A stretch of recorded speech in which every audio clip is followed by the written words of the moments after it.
코인이며 뭐 주식이며 이제 막 달려들어서 하다가 그러니까 대기업 그러니까 잘 다니시고 네네네. 경제적으로도 안정적이신 분들이 좀 투자 실패로 자살하시는 경우가 꽤 많아요. 우울감도 많지만 사실은 불안감도 굉장히 많은 상태고요. 근본적인 이유는 저는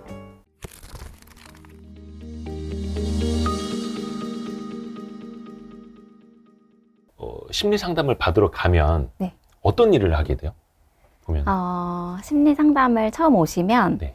일단은 접수 면접이라는 거를 해요. 예. 그 접수 면접이라는 거는 이제 내가 왜 여기에 왔는지, 네. 내 호소 문제가 뭔지 이런 것들을 이야기를 나누고 또 필요하면 간단한 검사도 하고요. 그래서 현재 내 상태를 좀 파악하고 그래서 내가 지금 경험하는 게 뭐 우울증은 아닌지 불안장애 정도로 심하지는 않는지 뭐 이런 것들을 좀 평가하는 시간을 보통 처음에 가지고요. 네. 그리고 나서는 본격적인 심리 상담을 하겠다라고 결정을 하면 네. 그때부터가 이제 제대로 된 심리 상담인데 같이 목표를 정해요. 목표요? 네. 네. 상담의 목표를 같이 정해요. 그래서 나는 어떤 것 때문에 왔는데 어떤 것들을 이루고 싶고 어떤 것들을 해결하고 싶다라는 목표를 같이 정하는데 네네. 그 과정에서 이게 만약에 저한테 답을 원해서 오시는 경우에는 네. 답을 드리는 것이 심리상담은 아니다. 답이 있지도 않고 다 개개인마다 자신의 정답이 있다.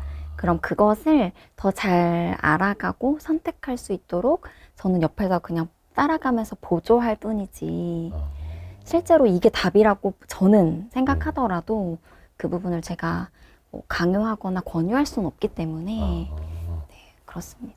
약간 저희는 이제 구독자분들이 이제 네. 재테크라든지 투자에 관심 있는 분들이 굉장히 많으세요. 근데 사실 그것도 어떻게 보면 되게 스트레스 받는 맞아요. 일이고 엄청난 또 위험 부담을 네. 리스크를 떠안는 일이기도 한데 혹시 그 투자하시다가 네.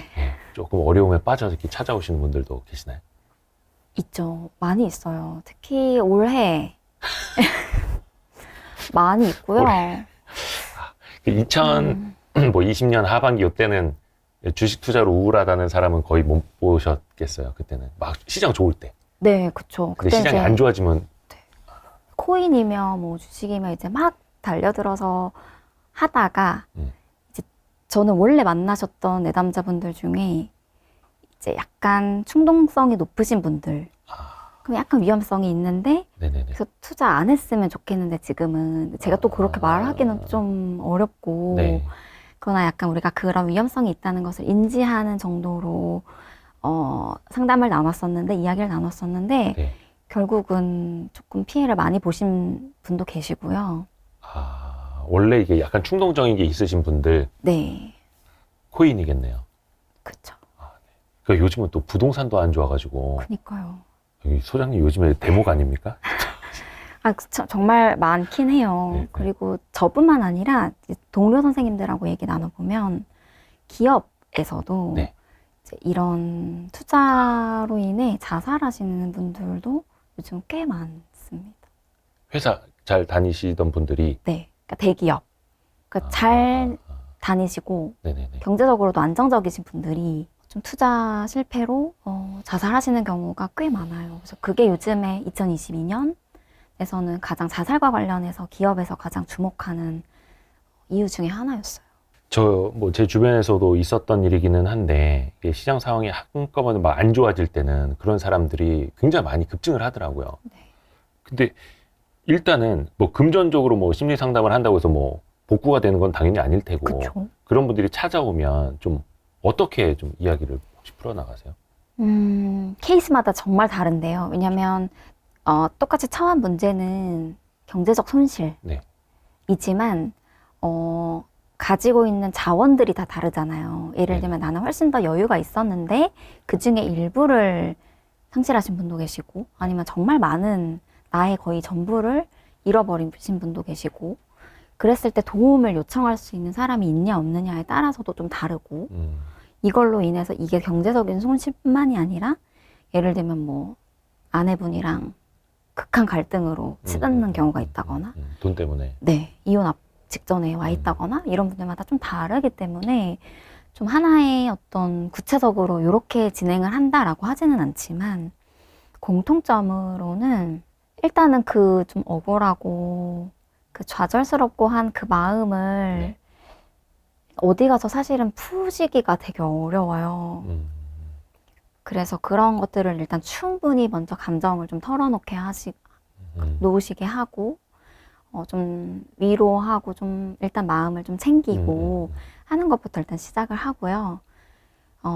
어떻게 해서 나는 좀 주식에 혹은 코인에 좀 투자를 하시게 되셨고 어떤 마음으로 어떤 동기였는지 이런 부분들도 좀 탐색을 해나가고 그리고 그 실패 혹은 내 경제적인 손실이 나에겐 어떤 부분을 의미하는지 이런 부분들을 좀 알아나가면서 제가 뭐 경제적인 손실을 만회해 드릴 수는 없지만 이미 지나가 버린 일들에 있어서는 사실은 그냥 잘 받아들이는 게 첫 번째 목표거든요. 받아들이게 하는 거. 네. 있는 그대로. 네. 이런 거죠. 예를 들면 1억의 손실이 났어요. 네. 그러면 사실로 보면 1억의 손실이 있는 거죠. 네. 그러나 우리가 이제 그런 상황에 놓이면 감정적으로 굉장히 압도돼요. 그래서 그게 1억이 아니라 그냥 내 삶이 인생이 망한 것처럼 느껴져요. 그럴 수 있죠. 네. 그럼 이제 그걸 구분하게끔 작업을 하죠. 1억이라는 돈이 굉장히 크지만 네. 또 어떤 분이 1억을 모았기 때문에 투자를 할 수 있었잖아요. 네네. 그럼 충분히 이분한테는 그것들을 만회해 나갈 수 있는 능력이 있는데 그것들을 보지 못하고 있을 수 있죠. 그런 부분들을 우리가 손실이 큰 것은 너무 맞지만 그것과 내 인생이 끝난 것, 그러니까 모든 가능성이 끝난 것은 아니다 라고 조금씩 구분 지어가면서 좀 이야기 나누는 것 같아요. 뭐 그런 금전적인 손실이 있어서 뭐 정말 아까워서 뭐 평생을 이제 괴로워하면서 살 수는 있겠지만 그래도 심리 상담을 받으러 온 사람이잖아요. 차라리 그 사람은 뭔가 이겨내고 싶다라는 의지라도 있는. 맞아요. 근데 그런 거 안 찾고 그냥 어디 다리부터 찾아가고 뭐 이런 분들이 맞아요. 사실 그런 분들이 상담을 좀 더 받으셔야 되는 거예요. 맞아요. 많은 분들이 최근에 그러니까 집값도 떨어지고 주식도 네. 떨어지고 코인도 떨어지고 뭐 안 떨어지는 게 없잖아요.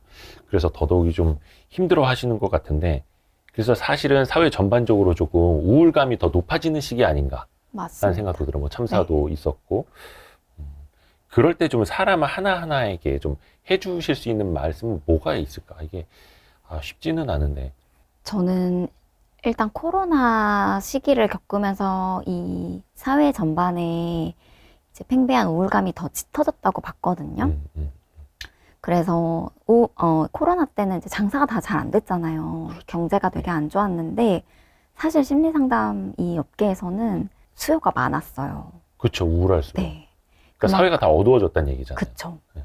그리고 관계가 어쨌든 좀 단절되고 경제적으로도 많이 침체되어 있고 이러다 보니까 우울감이 되게 많았는데 그리고 그게 장기간 지속됐잖아요. 네. 이제 그러면서 이 우울이 일시적으로 왔다가 가고 보통은 그렇게 계속 반복이 되어야 되는데 이 회복되는 것 없이 좀 무기력한 것이 지속되는 경우는 우울감으로 많이 발전하거든요. 그래서 우울감이 많이 원래도 짙어진 상태였는데 최근에 그런 참사도 있었고 또 경제적으로 금리도 워낙 올라가고 네네네. 여러 가지 경제 시장은 안 좋아지면서 많이들 더 좀 막막해진 상태죠. 그래서 우울감도 많지만 사실은 불안감도 굉장히 많은 상태고요. 그 근본적인 이유는 저는 좀 미래에 대해서 긍정적으로 기대하기가 어렵다? 그 사실 코로나19 좀 끝나면은 뭔가 밝아지고 되게 희망찰 거라고들 기대를 했었는데 그니까요. 막상 거의 끝나고 나서 봤는데 이게 뭐지? 뭐 좀 달라지는 것도 없고 경제는 더 힘든 것 같고 내 삶이 더 팍팍해진 것 같고 그 두 가지가 같이 겹쳐버리는. 네. 이 책에서도 우울과 불안의 이제 두 가지 주제로 이제 말씀을 나눠주셨는데 사실 저도 그 차이를 몰랐어요. 우울과 불안이 다른 거라면서요. 다르죠. 어떻게 다른 건지 좀 네. 설명 좀 해주세요. 사실 우울과 불안은 둘 다 부정적인 감정이다 라고 하는 데서 공통점을 가져요. 네. 그래서 우리가 부정적인 감정이다 라고 하면 느끼기 싫어하는 감정. 나한테 좀 불편한 감정인 거죠. 그래서 잘 느끼고 싶어 하지 않는 감정이다. 왜냐면 우울해도 힘들고 불안해도 힘드니까. 네. 둘 다 부정적인 감정이다 라고 하는 점에서는 공통점을 가지는데요. 네. 우울이라고 하는 거는 주로 에너지가 없어요. 우울할 때는. 네, 우울하면 에너지가 없고, 그러니까 각성 수준이 되게 낮아요. 그래서 우울하면 우리가 무기력하고, 일상 활동이 잘 안 될 정도로 난 아무것도 안 하고 싶고, 귀찮고, 그리고 좀 약간 세상에 회색빛이 되는 거죠. 되게 단조로워지고, 이런 부분들이 우울의 가장 핵심적인 증상들이에요.